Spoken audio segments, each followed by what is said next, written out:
Joel capítulo 2, 12 a 17.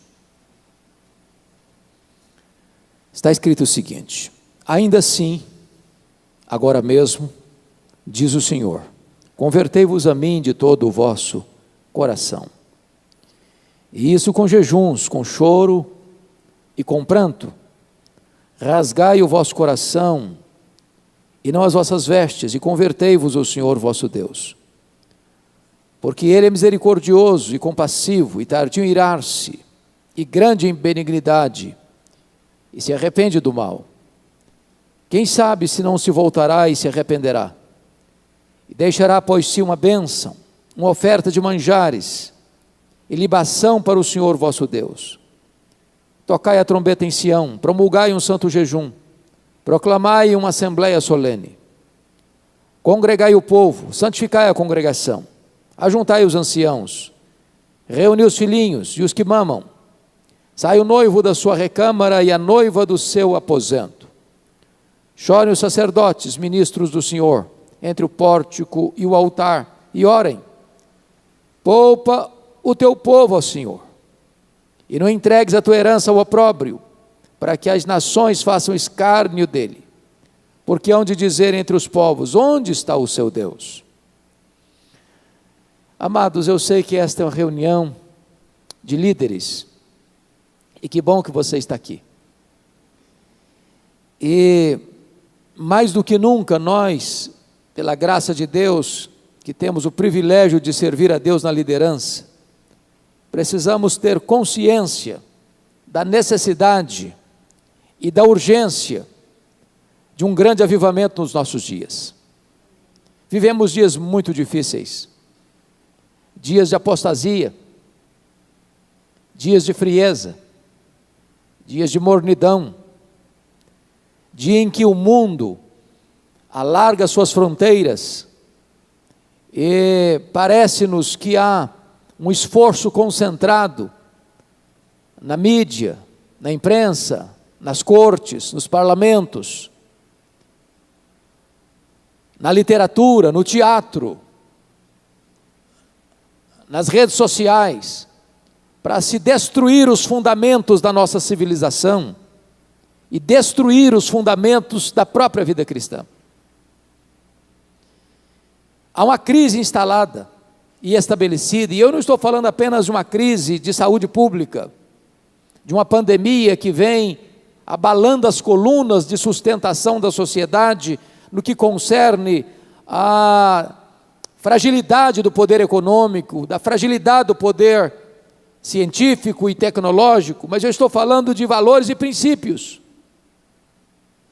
que estão aí atacando com fúria a fé cristã. Vivemos no mundo inteiro hoje uma cultura cristofóbica, irmãos nossos sendo fuzilados, outros enforcados, outros presos, outros passando por situações adversas, e outros perseguidos de forma ideológica, talvez não muito aparente, não muito claro, mas somos atacados.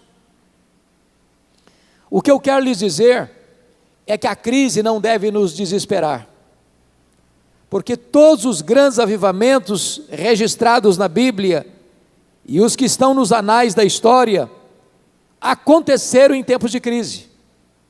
A crise é o ventre, é o útero de onde nascem os avivamentos.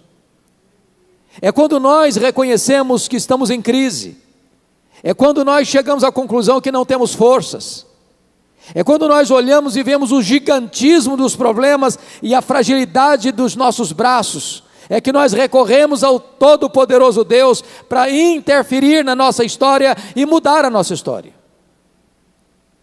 Joel é chamado de o profeta do Pentecostes, e Joel é aquele profeta que vai apontar para aquele glorioso dia, que foi o divisor de águas da nossa história, quando o Espírito Santo foi derramado com grande poder para ficar para sempre com a igreja, de tal maneira que todos os avivamentos que sucederam ao Pentecostes, procedem dele.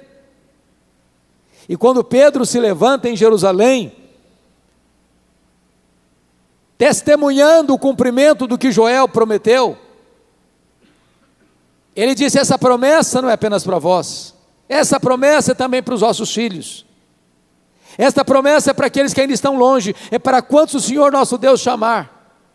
Então você e eu que estamos aqui, estamos agarrados na promessa da palavra de Deus, que esta promessa de um derramamento do Espírito, de uma visitação poderosa de Deus, é para a nossa geração, é para os nossos dias. Agora eu queria que você olhasse comigo e situasse comigo a crise que o profeta vai descrever no seu tempo, para então conclamar o povo de Deus a uma volta para Deus. Vejamos então que tipo de crise eles estavam enfrentando. Primeiramente, olha comigo capítulo 1, versículo 4. Ele está falando de uma devastação na agricultura, porque a cultura do povo era agropastoril, eles não tinham indústria, eles não tinham todos os elementos da tecnologia da época, então tudo dependia da agricultura, do campo. Olha o que está acontecendo no verso 4. O que deixou o gafanhoto cortador, comeu o gafanhoto migrador. O que deixou o migrador, comeu o gafanhoto devorador. O que deixou o devorador, comeu o gafanhoto destruidor. Agora preste atenção que quem está mandando esses gafanhotos não é o demônio. Quem está mandando esses gafanhotos para devorar as lavouras é o próprio Deus, porque você vai testemunhar isso lá no verso 25 do capítulo 2. Restituir-vos-ei os anos que foram consumidos pelo gafanhoto migrador, pelo destruidor, pelo cortador, pelo grande exército que enviei contra vós outros. Então, quando há uma apostasia, quando há uma frieza, quando há uma mornidão, quando há uma apatia espiritual, o próprio Deus exerce o seu juízo e a sua disciplina, para que o povo acorde, para que caia a ficha, para que a igreja entenda que não dá para viver a vida na contramão da vontade deste Deus soberano. Mas olha, em segundo lugar, que além deste bando de gafanhotos, e vocês sabem que o gafanhoto, onde chega, ele produz devastação. O gafanhoto é um inseto que come e defeca ao mesmo tempo. Ele enfrenta pela frente um pomar e deixa para trás um deserto. Mas agora, olha comigo o verso de número 10. O campo está assolado, e a terra de luto, porque o cereal está destruído. A vide se secou, as olivas se murcharam. Ele está tratando uma seca severa. Uma seca severa, não tinha irrigação na época. Hoje a agricultura é irrigada. Se não chove, se leva água para lá, para o campo. Mas naquela época não. Tudo dependia das gotas que caíam do céu. Não tem chuva, não tem colheita. Não tem colheita, não tem dispensa. Não tem dispensa, reina a fome, reina a escassez. Essa era a crise que estava lá. Mas confira comigo em terceiro lugar. Olha o verso 12 do capítulo 1. A vide se secou, a figueira se murchou, a romeira também, e a palmeira, entenda a palmeira aqui como tamareira, que até hoje em Israel é um dos principais produtos, né, de alimento, não só interno, mas para exportação. E a palmeira e a macieira, todas as árvores do campo se secaram e já não há alegria entre os filhos dos homens. Ou seja, está faltando o quê? Provisão. Não tem mais comida. Não adianta você ter dinheiro e não ter comida. Não existia na época o comércio internacional de um país suprir o outro. Então nós estamos vivendo uma crise de sobrevivência. Mas tem mais. Olha comigo por gentileza, no versículo 17. A semente mirrou debaixo dos seus torrões, os celeiros foram assolados, os armazéns derribados, porque se perdeu o cereal. Ou seja, apesar de um bando de gafanhotos, apesar da seca, apesar de não ter produção, o povo ainda tem a esperança de semear. O pouco que resta, apostam na esperança da produção, que as chuvas virão, e quando eles jogam no ventre da terra o pouco que tem na esperança de colheita, até esse pouco perece, perdem tudo. Mas tem mais. Olha comigo, por gentileza, o versículo 18, porque até agora o cenário foi da agricultura, do colapso da agricultura. Mas para uma realidade agropastoril, agora chega o verso de número 18, e ele vai descrever a cena agora no mundo da pecuária. E ele diz: como geme o gado, as manadas de bois estão sobremodo inquietas, porque não tem pasto, também os rebanhos de ovelhas estão perecendo. Ou seja, fechou o cerco, não tem saída, a crise é avassaladora. E nesse cenário onde a escassez, a economia entrou em colapso, não tem comida na mesa, não tem celeiro, porque os celeiros estão destruídos, não tem produto agrícola, não tem animais no campo para ter carne ou leite, acabou. Mas você pensa, bom, então não tem mais o que piorar. Tem sim, porque no capítulo 2, se você perceber do verso 1 a 2, ele começa a descrever um cerco do inimigo, do exército assírio, que cerca e que ninguém consegue deter o seu poder, que chega, que invade, que saqueia, que mata, que rouba, que expolia. Então o profeta Joel, antes de conclamar o povo para buscar a Deus e buscar um avivamento, primeiro ele pinta o quadro sombrio da crise que a nação estava vivendo. Irmãos, eu não estou aqui querendo agora fazer uma descrição do problema econômico, político, moral, social, espiritual da nação brasileira. Vamos apertar um pouco mais, vamos fechar um pouco mais o foco, vamos pensar na igreja evangélica brasileira, a crise que está estabelecida. Uma das perguntas que eu tenho escutado agora, depois da pandemia, por onde vou, dos pastores, é esta: pastor, será que as pessoas voltarão? Porque tem crente que não voltou ainda, e não é porque tem comorbidade, ou porque é de grupo de risco, não voltou mesmo. E eu não sei todas as razões ainda, nem você talvez. O que fazer nesta hora, irmãos? Quando a crise está aí, batendo a nossa porta, o que fazer? Pois bem, é nessa conjuntura, queridos, que entra o profeta Joel, para conclamar o povo a se voltar para Deus. Agora a pergunta é: como é que vai ser essa volta? Então vamos olhar o verso 12, porque aqui que está o mapa, aqui que está o roteiro, aqui que está a receita dessa volta. Em primeiro lugar, olha aí comigo: convertei-vos, ainda assim agora mesmo diz o Senhor, convertei-vos a mim. Quando ele diz convertei-vos a mim, ele está falando que essa volta é para uma relação pessoal com Deus, não é uma volta institucional, não é apenas um retorno para a igreja com quanto espaço físico, ou uma denominação religiosa, seja ela qual for. Não é uma burocratização da fé, é uma volta para um relacionamento pessoal com Deus. É possível estar bem com a minha igreja instituição, é possível estar bem com a minha denominação instituição, e não estar bem com o meu Deus. Não é isso que o Senhor Jesus Cristo denuncia na carta aos Efésios, na carta à igreja de Éfeso? Uma igreja que mantinha firmemente o seu zelo doutrinário, uma igreja que era uma colmeia industriosa para trabalhar, era uma igreja que permanecia e perseverava servindo a Deus com entusiasmo na perseguição. Mas o Senhor Jesus diz: eu tenho uma coisa contra ti, é que tu abandonaste o teu primeiro amor. Tudo isso é feito mecanicamente, tudo isso é feito no piloto automático.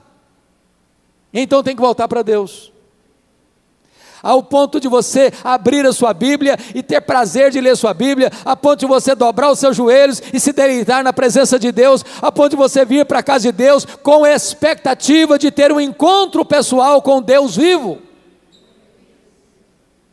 Mas em segundo lugar, esta volta, meus amados irmãos, é uma volta com profundidade, porque diz, olha aí comigo no verso 12 ainda, convertei-vos a mim de todo o vosso coração. Ou seja, não dá para maquiar essa volta, não dá para teatralizar essa volta, não é uma espiritualidade cênica. Eu preciso voltar, mas voltar de todo o coração. Em outras palavras, o Senhor não requer que você, como líder, apenas esteja na frente da obra, ou esteja na igreja, ou esteja no púlpito, ou esteja pregando, ou esteja ensinando, ou visitando, aconselhando. Deus quer que você e eu façamos isso de todo o nosso coração. É possível, irmãos, exercer o ministério profissionalmente. Há pouco tempo, pastor, um colega, ministro do Evangelho, me ligou com lágrimas. Ele me disse, pastor Hernandes, a minha denominação, e aqui no Brasil, não batizou um crente por igreja por ano, em média. Você já imaginou o que é isso? Uma igreja se reunir domingo após domingo? E o saldo daquele ano não teve uma conversão sequer?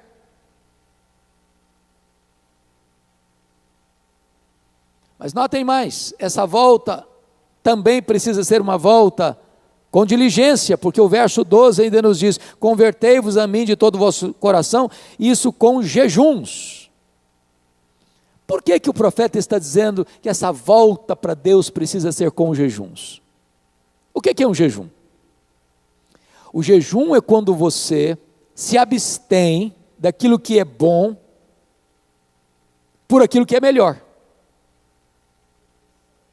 Quando você come, diz Paulo em 1 Coríntios 10, 31, que você come para a glória de Deus. Portanto, quer comais, quer bebais, fazei tudo para a glória de Deus. Então, quando você se alimenta, você toma um café, você toma um lanche, você almoça, você janta, você está comendo para a glória de Deus. É por isso que você ora antes de comer. Você come para a glória de Deus.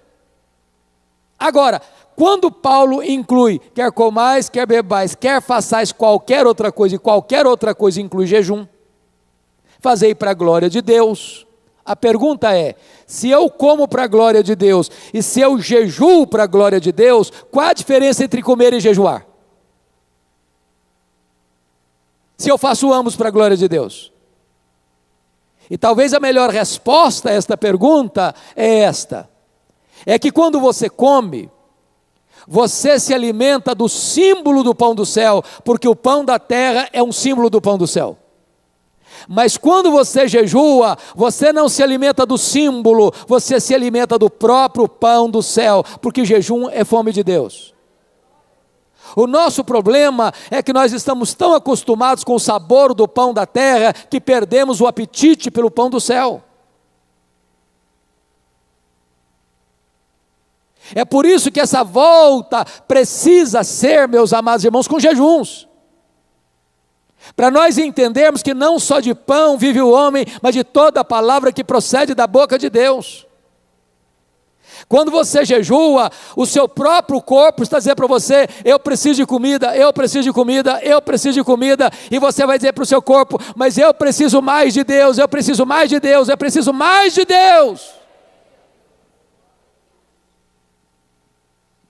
Mas em quarto lugar, essa volta, meus amados irmãos, ainda é uma volta com quebrantamento. Olha o versículo 12 ainda. Convertei-vos a mim com choro e com pranto. O nosso problema talvez, e eu vou lhes dizer que o líder, a liderança, irmãos, não é uma plataforma facilitadora da nossa vida espiritual, não. Não é não. Um dos grandes riscos do líder é acostumar-se com o sagrado, a ponto do sagrado não mexer mais, nos tornarmos profissionais. Como um colega me disse há poucos dias, eu me tornei um fazedor de sermão e nada mais. Isso não mexe mais comigo, isso não toca mais o meu coração. Então é fundamental que essa volta para Deus seja com o coração quebrado. O nosso problema é que às vezes nós buscamos a Deus com o coração seco demais e com os olhos enxutos demais. Por exemplo, qual foi a última vez que nós choramos? Talvez como Jacó chorou, lá no Val de Jaboque, conforme Oséias 12:4, que ele rogou misericórdia com choro. Eu não te deixarei ir se tu não me abençoares. Qual foi a última vez que nós choramos como Neemias, ao saber o opróbrio em que estava o povo de Deus, e ele chora diante de Deus por aquela tragédia?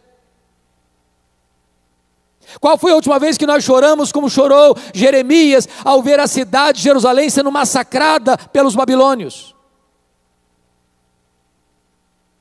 Qual foi a última vez que nós choramos como Davi, ao ver que as pessoas não querem saber da lei de Deus? Qual foi a última vez que nós choramos como Paulo, ao perceber que ele preferia ser anátema e ver o seu povo convertido, e ver aquele povo endurecido e não querendo saber do Evangelho? Qual foi a última vez que nós choramos, como Pedro chorou pelos seus próprios pecados? Oh, irmãos, Deus requer de nós como liderança uma volta para Ele, com o coração quebrantado.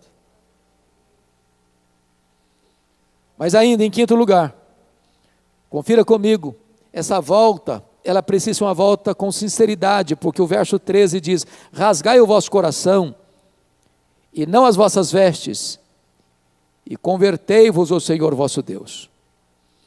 Por que ele está dizendo isso? Porque esse ritual de rasgar as vestes tornou-se um emblema. Quando alguém passava por uma situação de um susto, ou de pânico, ou de um problema muito grave, ou de um escândalo, ou de uma situação constrangedora, as pessoas rasgavam as vestes. Lembra quando Jesus afirmou lá no Sinédrio, que as pessoas o veriam em glória, vindo nas nuvens, e o sacerdote rasgou a veste. E aí de repente as pessoas estavam rasgando as vestes, como um teatro, como uma espiritualidade cênica, como uma representação de palco. Ô irmãos, e quantas vezes nós vamos aprendendo alguns jargões, alguns clichês religiosos, passando a ideia para as pessoas que nós somos espirituais. Na hora da oração mudamos a voz, o tom da voz, damos uma tremida na voz para passar um ar de espiritualidade. E chega um momento que Deus nos confronta e diz: olha, eu não quero roupa rasgada, eu não quero teatro, eu não quero cena, eu não quero representação no palco, eu quero coração rasgado. E sabe, amados irmãos, nós vamos dar uma olhadinha agora por que é importante trazer essa palavra para mim e para você enquanto líderes. Mas vamos a um segundo ponto. Nós olhamos como devemos voltar. Agora vamos olhar a urgência dessa volta. Confira aí comigo o verso 12, como é que ele começa. Ainda assim, agora mesmo, diz o Senhor. Por que ele diz ainda assim, agora mesmo? Para eu entender o que significa essa frase, ainda assim, agora mesmo, eu tenho que entender o que foi dito no começo, a crise que a nação estava vivendo, de bandos de gafanhotos destruidores, de uma seca severa que assolou o campo, e não tem alimento, e o gado está morrendo. A casa de Deus está sem provisão. Olha o versículo 9 do capítulo 1. Cortada está da casa do Senhor a oferta de manjares e a libação. Os sacerdotes, ministros do Senhor estão enlutados, não tem comida, nem no campo, nem na mesa dos crentes, nem na mesa dos pastores. Mas se não bastasse isso, tem um exército inimigo poderoso que está cercando, que está invadindo, que está saqueando, que está espoliando, que está matando. Ou seja, é a crise máxima, em grau superlativo, e o profeta diz: ainda assim, agora mesmo, convertei-vos ao Senhor. Quando você diz não tem mais jeito, não tem mais saída, não tem mais solução, não tem mais esperança, é aí que Deus pode agir soberanamente. Quando você olha o cenário, por exemplo, que aconteceu na Inglaterra no século XVIII, acho que vocês todos sabem, a onda de ateísmo que varreu a Europa, com o surgimento do racionalismo que desemboca no iluminismo, que veio uma onda de ateísmo, as igrejas vazias, ninguém ousava crer mais na Bíblia, como palavra de Deus, pregadores pregavam sermões mortos para auditórios vazios e sonolentos, e desciam dos púlpitos para se embriagar nas mesas de jogo. Os enciclopedistas diziam o seguinte: a igreja protestante vai ser varrida, banida da Europa. Quando todo mundo apostava no fracasso da igreja, e ela parecia muito mais um vale de ossos secos, Deus começou a despertar um grupo de estudantes da Universidade de Oxford para orar por avivamento. Dentre eles estava John Wesley, seu irmão Carlos Wesley, George Whitefield, e eles se reuniam periodicamente para buscar a Deus, para orar a Deus, para confessar os seus pecados a Deus, para pedir um reavivamento para a igreja e uma restauração para a nação. E foi numa dessas reuniões de oração, que hoje nós chamamos de vigília, 31 de dezembro de 1739, às 3 horas da madrugada, que Deus fendeu os céus e derramou o seu Espírito sobre aqueles moços, e eles se levantaram no poder do Espírito Santo para pregar, e as igrejas ficaram cheias de pessoas famintas de Deus. Centenas de pessoas, centenas de milhares de pessoas convertidas, e este avivamento varreu toda a nação. Ainda assim, agora mesmo, convertei-vos a mim, diz o Senhor, de todo o vosso coração, com jejum, com prantos, rasgando o vosso coração e não as vossas vestes. Mas, amados, confiram comigo, por favor, qual é a motivação dessa volta? Temos alguma motivação para fazer isso? Então confira comigo o verso 13. Rasgai o vosso coração e não as vossas vestes, e convertei-vos ao Senhor vosso Deus, porque, olha aí a motivação, porque Ele é misericordioso e compassivo, e tardio em irar-se, e grande em benignidade, e se arrepende do mal. Irmãos queridos, talvez, se fosse hoje, a nossa geração mais apressada, a gente diria que a crise foi instalada pelo diabo. Ah, foi o diabo que mandou os gafanhotos, foi o diabo que mandou a seca.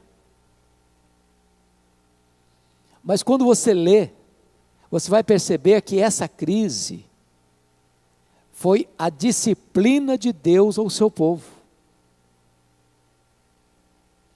E por isso, a única maneira de suspender esse juízo e essa disciplina é o povo se voltando para Deus. Muito da crise, irmãos, que a nação vive, que a família vive, que a igreja vive, decorre da nossa desobediência a Deus. Porque a Bíblia diz que o juízo começa onde? No mundo? Não, na casa de Deus.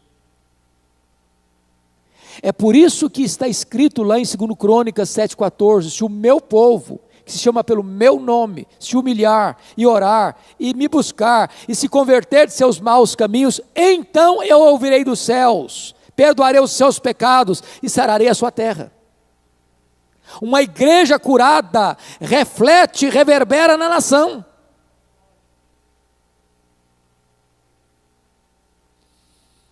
Agora, eu e você devemos ter toda a motivação para nos voltar para Deus, sabe por quê? Porque Deus é misericordioso, é muito misericordioso. É por isso que Abacuque, ao fazer sua oração por avivamento, ele diz: Senhor, reaviva a tua obra no decorrer dos anos, na tua ira, lembra-te da misericórdia. Ele tem prazer na misericórdia. Ele não rejeita um coração quebrantado. Ele habita no alto e sublime trono, mas Ele habita com abatido e contrito de coração. Se nós nos humilharmos, Deus há de nos restaurar. Se nós nos humilharmos, Deus há de nos levantar. Se nós nos humilharmos, Deus há de nos reavivar.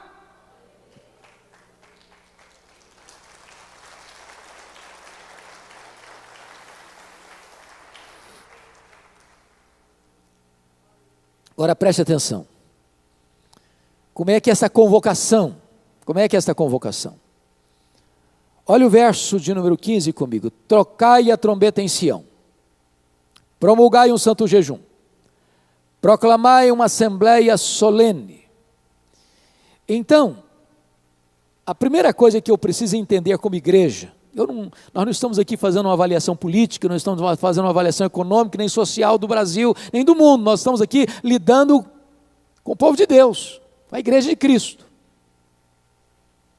Como é que o profeta começa? Tocai a trombeta em Sião. Eu preciso reconhecer que os nossos problemas não vêm prioritariamente de fora, os nossos problemas vêm prioritariamente de dentro.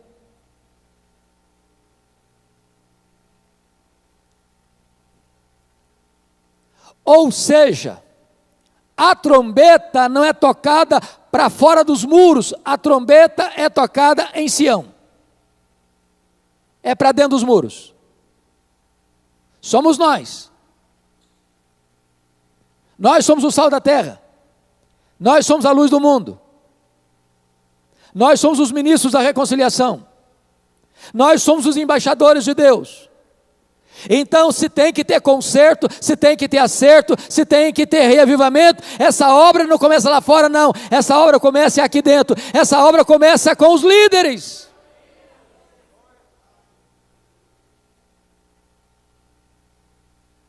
Agora notem, amados, quando um problema, quando um perigo é nacional, exige-se uma convocação de uma assembleia pública. Por isso ele diz, promulgai um santo jejum, proclamai uma assembleia solene. Tem hora que o jejum é particular. Tem hora que o jejum é aquele que Jesus ensinou de você entrar no seu quarto e você não sair de lá com o rosto assim meio desfigurado para dar a impressão que você é muito espiritual e está jejuando. Passa um óleozinho na cabeça, dá uma lavada no rosto, bota um sorriso na face. Não faça propaganda. Não toque trombeta, não seja fariseu, não seja hipócrita, mas tem hora que o jejum é público, tem hora que é uma convocação solene, tem hora que nós chamamos a igreja, meus irmãos, nós como igreja vamos jejuar, meus irmãos, nós como pastores e líderes vamos jejuar. Agora, quem deve jejuar? Quais são os integrantes? E me impressiona com isso, porque ele começa da seguinte maneira: congregai o povo, santificar a congregação, ajuntai os anciãos. Então note isso, nós somos líderes, e os liderados, via de regra, não estão na frente dos líderes. Você quer saber o grau de espiritualidade da igreja? Olha o grau de espiritualidade dos líderes. Os nossos liderados nos olham e nos observam mais do que nos escutam. Se eu não oro, eles não vão orar. Se eu não tenho amor pela palavra, eles não vão ter. Se eu não tenho paixão por falar de Jesus e evangelizar, eles não terão. O que o profeta está dizendo é que a liderança tem que puxar essa fila.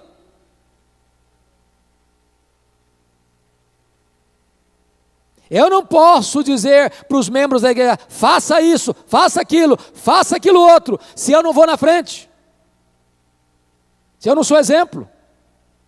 Então os primeiros nominados nessa convocação solene eram os anciãos, eram os líderes, os cabecinhas brancas. Esse é o preço da liderança, esse é exemplo. Mas em seguida, note você, no verso 16, que ele diz assim: reuni os filhinhos e os que mamam. Em outras palavras, ele está pegando as duas pontas, os mais velhos e os mais novos. Ninguém de fora. Todo mundo está incluído nessa convocação solene para buscar a Deus, para acertar a vida com Deus. Irmãos amados, eu gosto dessa expressão, sabe por quê? Quando você olha o mapa religioso evangélico no mundo hoje, você vai perceber que há um risco enorme, enorme, mundo afora, de se perder essa conexão dos velhos com os novos. Em muitos lugares do mundo hoje, você chega na igreja, você vê um mar de cabecinhas brancas. A moçada não está mais. Não tem criança mais. E vamos passando a ideia de que igreja é para velho. Igreja é para gente que já dobrou o cabo da Boa Esperança. E é muito importante, amados irmãos, como líderes, nós entendermos que a principal missão nossa nesse sentido é passar o bastão do Evangelho para a nova geração. Como o pastor disse agora, tem que fazer discípulos. Essa geração de cabecinha branca está indo embora. Você que é mais jovem, pega esse bastão.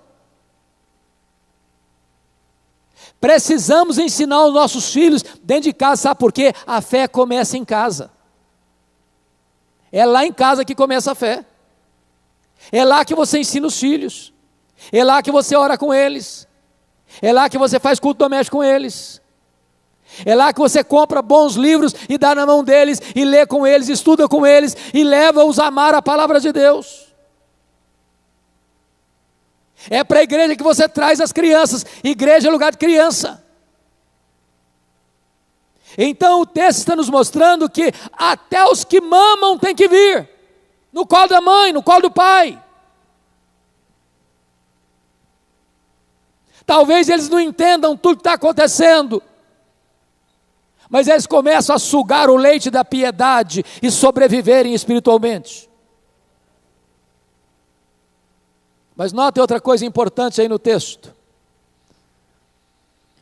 Versículo 16 diz: sai o noivo da sua recâmara e a noiva do seu aposento. Você sabe que na cultura judaica, quando um homem se casava, ele era dispensado do serviço militar 1 ano, para desfrutar das alegrias e prazeres da vida conjugal.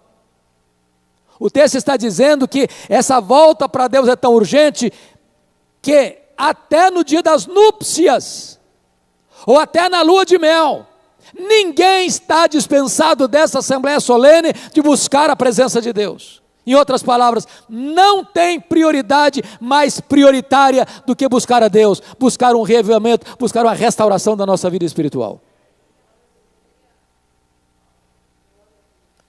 Mas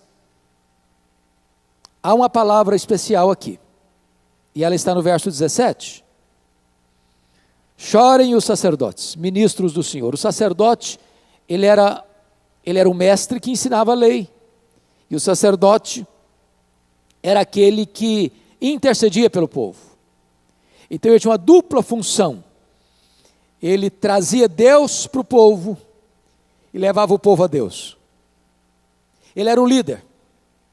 Deus levantava de vez em quando um profeta, mas o sacerdote era aquele pastor que cuidava efetivamente do rebanho, de ensinar o rebanho, de orar pelo rebanho, de oferecer sacrifícios pelo rebanho.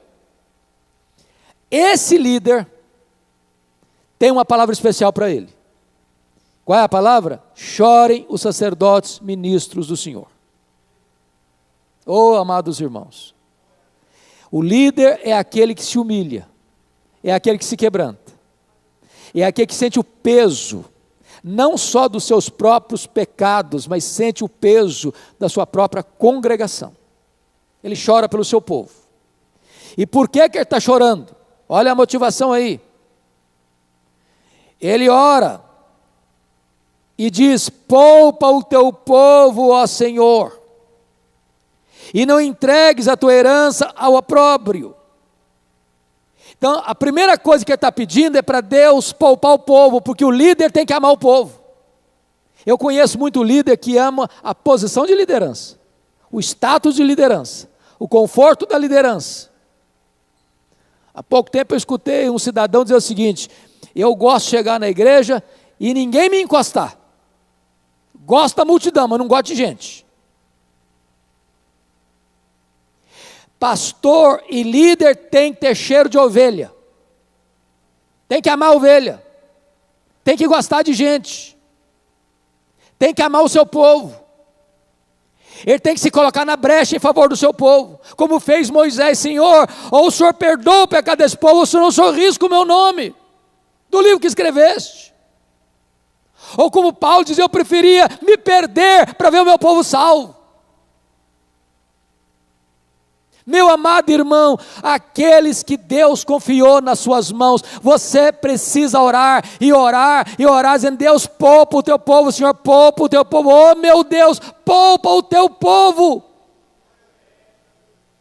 Porque uma coisa é você amar a pregação, outra coisa muito diferente é você amar as pessoas para quem você prega. Mas por que ele está chorando? Por uma segunda razão. Olha o versículo 17. Ele diz: poupa o teu povo ao Senhor, e não entregues a tua herança ao opróbrio, para que as nações façam escárnio dele. Porque hão de dizer entre os povos: onde está o seu Deus? A segunda razão por que ele está chorando, agora não é por amor ao povo, é por amor à glória de Deus, por amor à reputação de Deus. Porque quando a igreja está fraca, as pessoas começam a escarnecer de Deus, a zombar de Deus, a não temer a Deus. E você e eu, no papel de liderança, precisamos ter um santo zelo pela glória de Deus.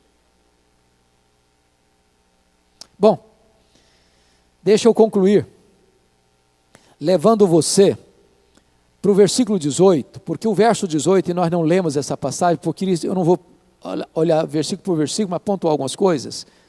Está aqui a dobradiça, porque o verso 18 diz: então o Senhor se mostrou zeloso da sua terra e compadeceu-se do seu povo. Quando o povo de Deus busca, o povo de Deus encontra.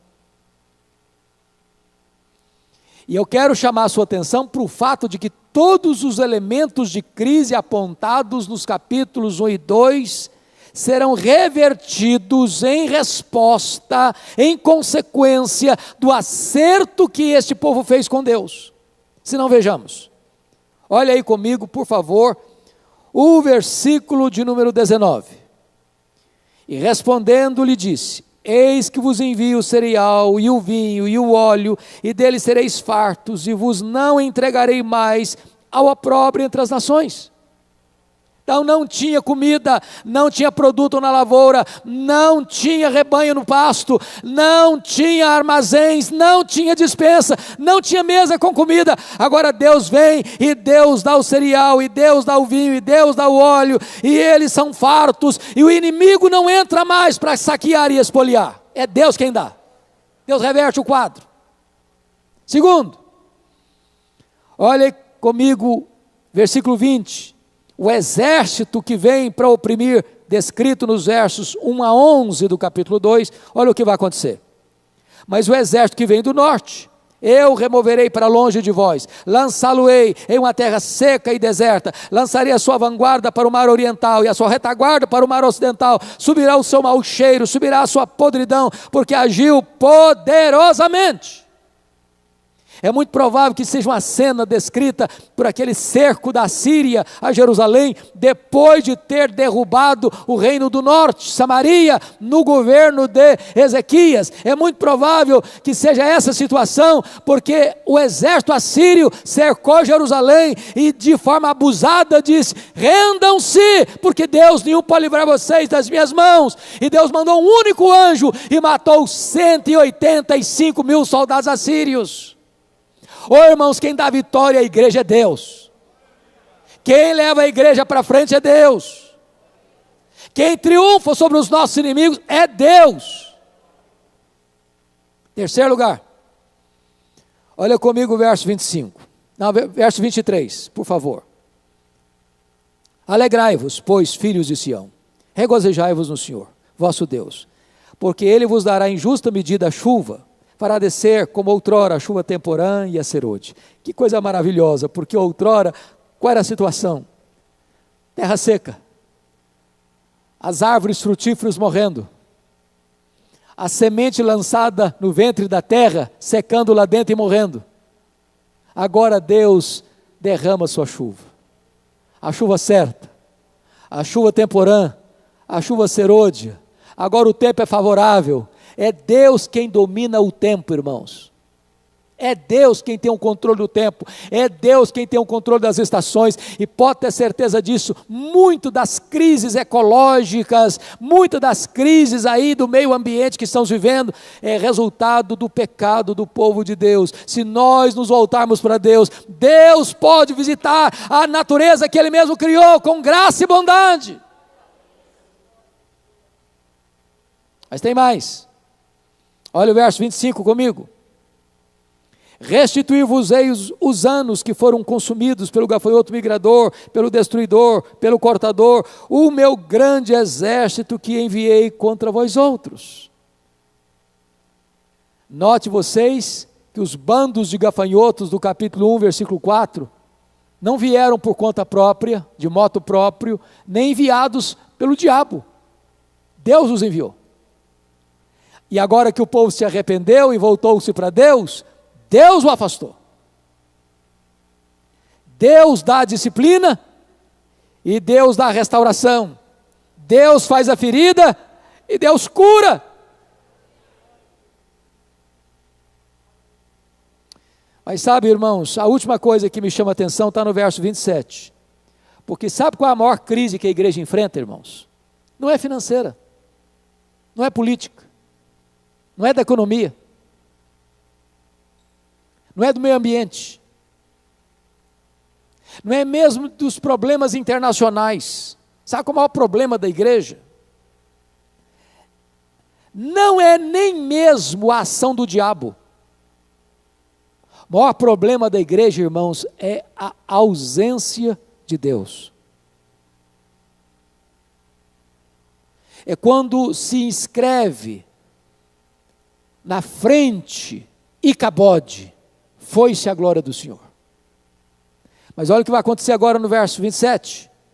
Sabereis que eu estou no meio de Israel, e que eu sou o Senhor vosso Deus, e não há outro, e o meu povo jamais será envergonhado. Oh amado, nós precisamos tomar de volta esse senso da presença manifesta de Deus no nosso meio. De nós nos reunirmos e dizermos como Jacó, na verdade Deus está neste lugar. Bom, agora, para fechar, eu preciso que você entenda o que está escrito no capítulo 2, 28 e 29. Está escrito assim: e acontecerá depois, que derramarei meu espírito sobre toda a carne, vossos filhos e vossas filhas profetizarão, vossos velhos sonharão, vossos jovens terão visões, e até sobre os servos e sobre as servas derramarei meu espírito naqueles dias. Chama a sua atenção para essa expressão, e acontecerá depois, não antes, depois. Depois de quê? Depois da volta do povo de Deus para a presença de Deus. E aí, a promessa é que Deus vai fazer o quê? Derramar do seu Espírito. E de que forma? Sobre toda a carne. Em outras palavras, sem acepção. Não é derramar sobre todos sem exceção, mas é derramar sobre todos sem acepção. Porque o Espírito Santo não vem sobre o mundo pagão, pecaminoso, ele vem sobre o seu povo, sobre a igreja. E ele vai descrever o que é sobre toda a carne. Quando ele diz vossos filhos e vossas filhas, ou seja, é homem e mulher. Não tem superioridade de gênero. O Espírito Santo visita o homem e visita a mulher do mesmo jeito, com o mesmo poder, com a mesma intensidade. Segundo, não tem faixa etária, vossos velhos e vossos jovens. Não tem idade sagrada. Não tem idade sagrada. O jovem pode ser tão cheio do Espírito Santo como o velho. O adolescente da igreja pode estar tão cheio do Espírito Santo como o pastor da igreja. E notem vocês que quando ficamos cheios do Espírito Santo, primeiro, os velhos sonharão. E o que significa isso? É que comeu muito à noite e sonha de madrugada? Não, não é isso não. Se você olhar a característica das pessoas idosas, e eu já estou nela porque meus cabelos já estão brancos, você começa a ficar olhando muito para as lentes do retrovisor e contando as vitórias do passado. A gente vive do passado. Mas quando você está cheio do Espírito Santo, você vira um Caleb na vida, e com 85 anos você quer conquistar um monte. Você tem projetos. Você tem terreno para conquistar e você quer conquistar. Você não deita num cadeiro de balanço, você não veste um pijama. Você quer trabalhar enquanto Deus te der fôlego de vida. E diz ainda que os jovens fazem o quê? E os jovens terão visões. E ele não está falando de visão mística, não. Essa visão aqui, irmãos, é que se o velho vive das glórias do passado, falta ao jovem, às vezes, experiência. E um jovem cheio do Espírito Santo, ele tem uma visão clara, ampla, da obra de Deus, dos desafios de Deus, daquilo que precisa ser conquistado. Mas preste atenção noutra coisa. Não tem estratificação social, porque até sobre os servos e as servas eu derramarei do meu espírito naqueles dias. Irmãos, liderança de igreja não é apenas para a elite. Não é porque você é doutor, porque você é um rico comerciante, porque você é um rico empresário, porque você faz parte da academia na cidade, eu tenho competência e capacidade de ser líder, porque eu faço parte da aristocracia social. Pode até ser. Mas Deus levanta servo e serva para ser cheio do Espírito Santo.